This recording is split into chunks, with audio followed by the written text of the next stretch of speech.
Lucy here, and welcome back to Living Authentically, where we'll talk about how we can be more authentic in life, in love, in work, in relationships, and everything else in between.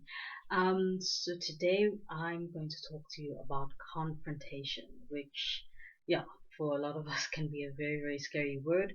Um, but confrontation is important, especially if you're trying to live more authentically.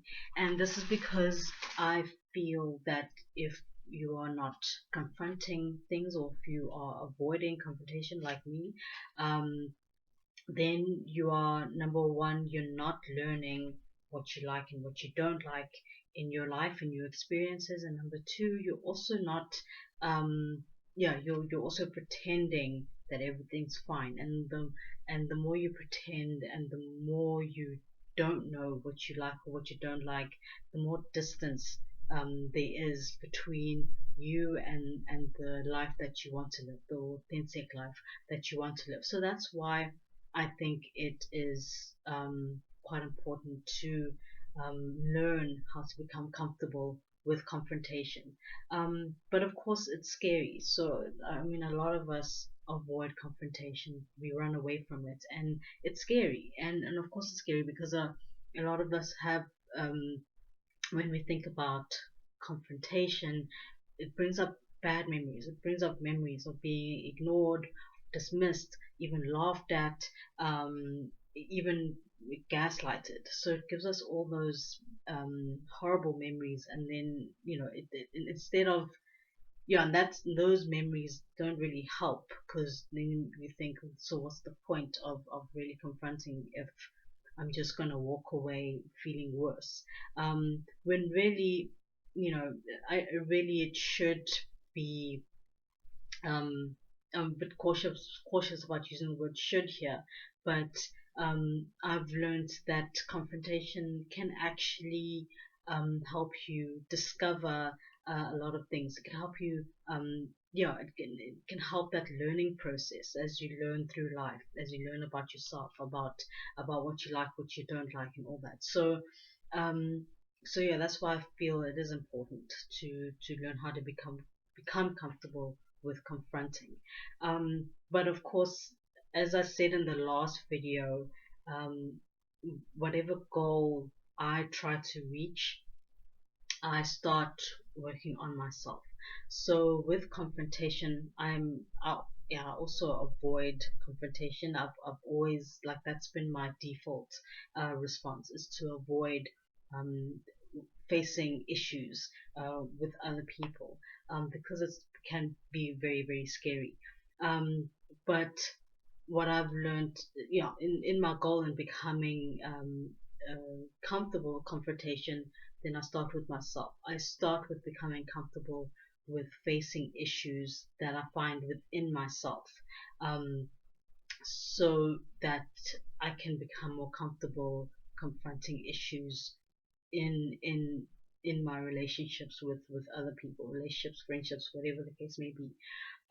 So when I confront issues I find within myself, I approach it with curiosity.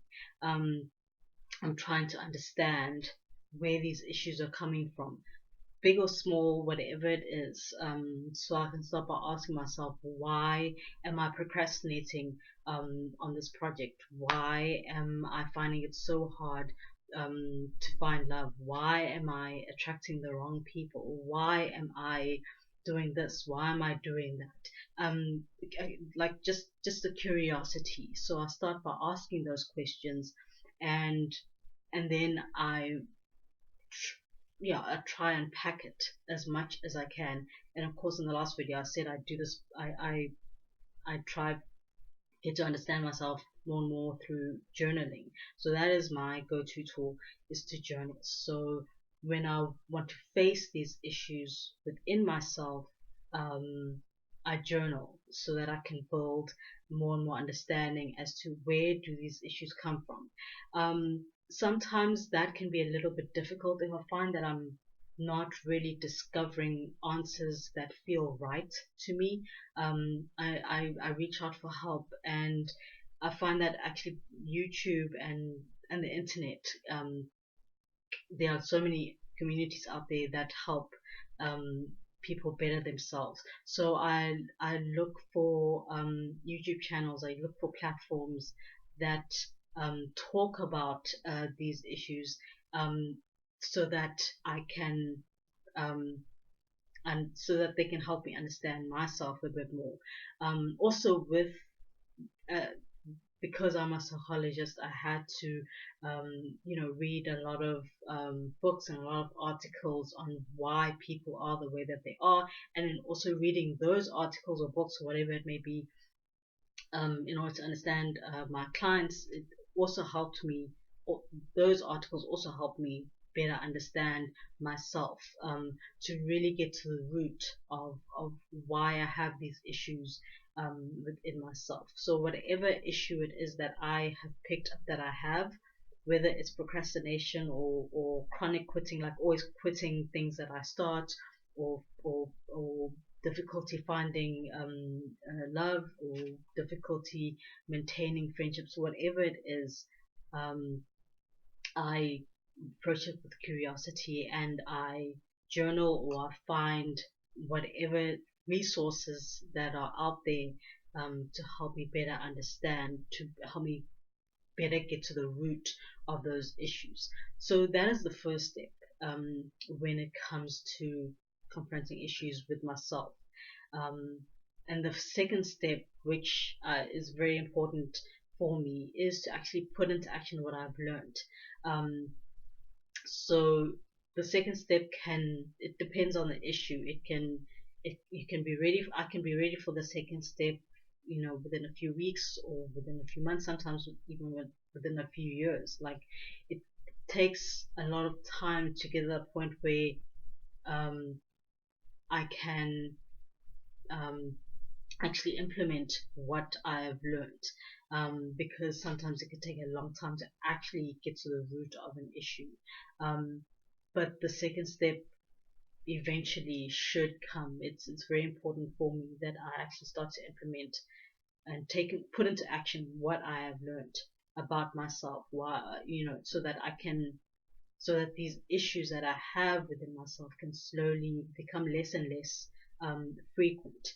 Um, and I find that if I do that, when I put into action what I've learned, um, to try change these issues, then I become more confident in myself. I trust myself more, and I find that the more I trust myself and the more confident I feel, the easier it is to actually keep working on building a life that feels authentic, that feels true to me, that feels fulfilling.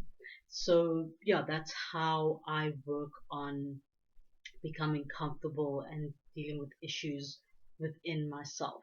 Um, yeah, so when it comes to confronting issues with other people, friendships, relationships, colleagues, whatever it may be, it's a whole it's I basically use the same formula, um, approaching it with curiosity and just trying to um, understand the issue, understand the person I'm confronting the issue with, instead of trying to win.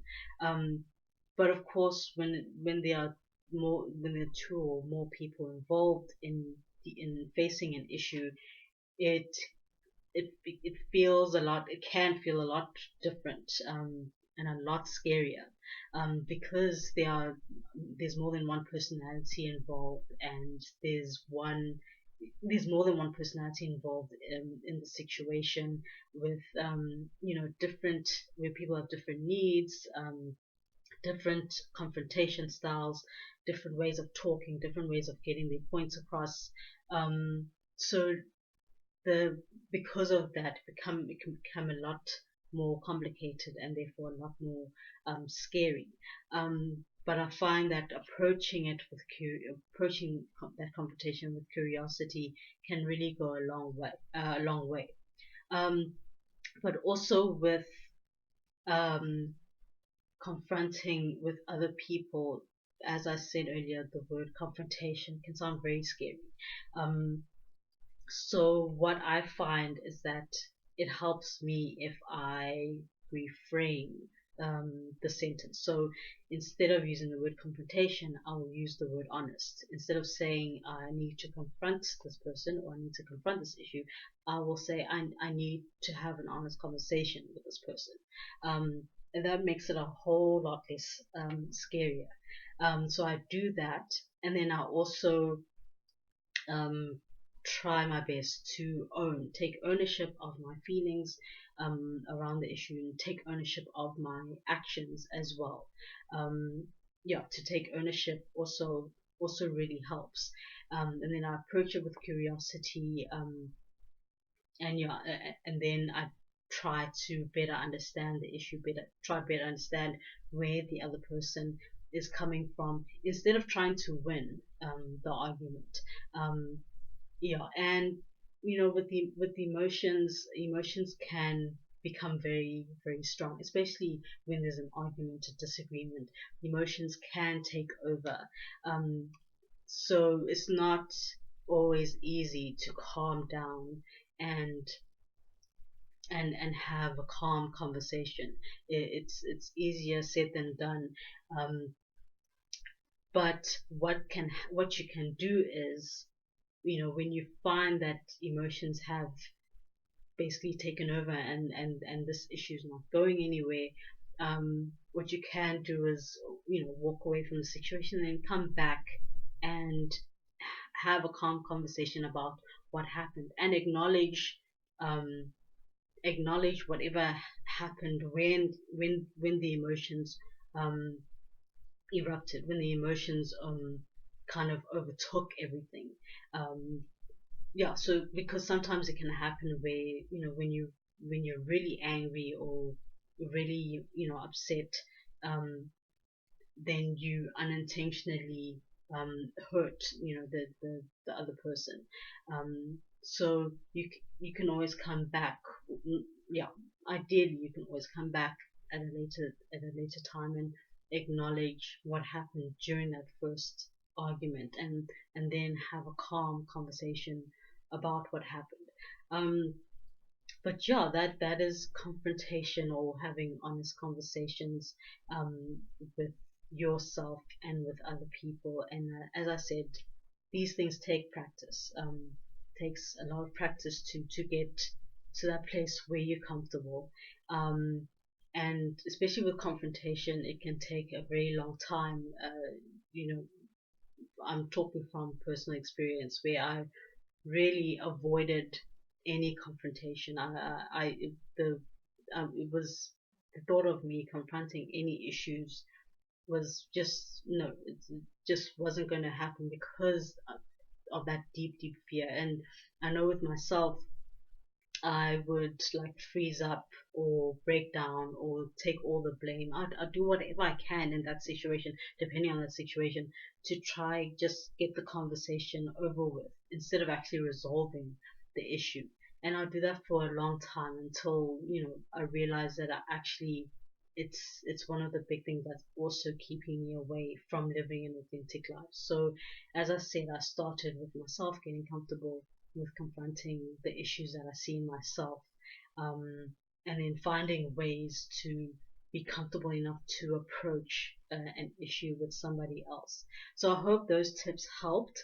Um, in the comments, you can say what confrontation feels and looks like for you. You can also comment on what you have found has helped you to become more comfortable with confrontation, and to approach confrontation in a way that will help you build your understanding, learn something new about yourself or about other people or about relationships. So yeah, you can write those in the comments. And again, my email address is in the description box. So if you have any suggestions about what you think I should cover, or if you have a personal experience on your journey of living authentically, you can share that with me so that I can share this on this channel. And once again, please be patient with yourself as you're on this journey of becoming more authentic. Be patient, be compassionate with yourself, because it is a process. It's not a goal. It's not an outcome. Thank you so much for watching this video. Please like and subscribe, and I will see you next time. Bye.